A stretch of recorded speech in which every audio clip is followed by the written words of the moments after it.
was Power Play, the first Power Play. I mean, it's all free, please. سلامونه دوستانو، نن د داسې یو دوه اپلیکیشن معرفي کوم چې څنګه کولی شو لایف کرکټ لوبه په ایچ ډي توګه وګورو. ملګرو یو دغه اپلیکیشن دی، که دا اپلیکیشن پلی سټور کې نه و تاسو ما ته واتساپ کې میسج وکړئ، زه به یې واتساپ کې درولېږم.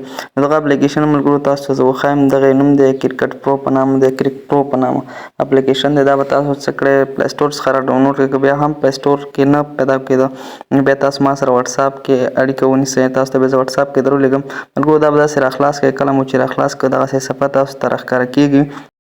ګورئ ملګرو دغلته په دې لایف اپشن باندې به تاسو کلیک نه اخلئ، په دغه اپشن به کلیک واخلئ. لایف اپشن باندې تاسو کلیک ما اخلئ، دلته لایف لوبې نه وښیي ملګرو. ځینې ملګري غلطي کوي، بیا وایي چې ویډیو غلطه ده. دلته په دې کلیک واخلئ، ښکته به راشئ ملګرو. دا ګورئ ټولې لایف لوبې شروع دي.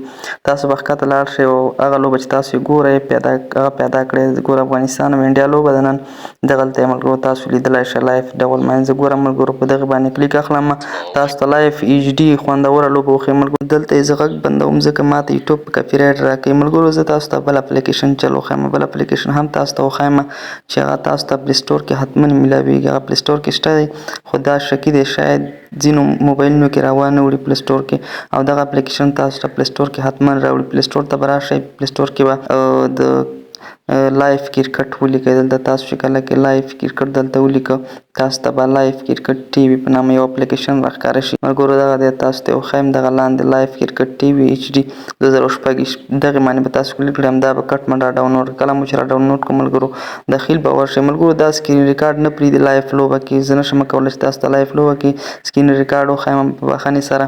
دلته زه راځم او طریقه یې درته لنډه وښیم.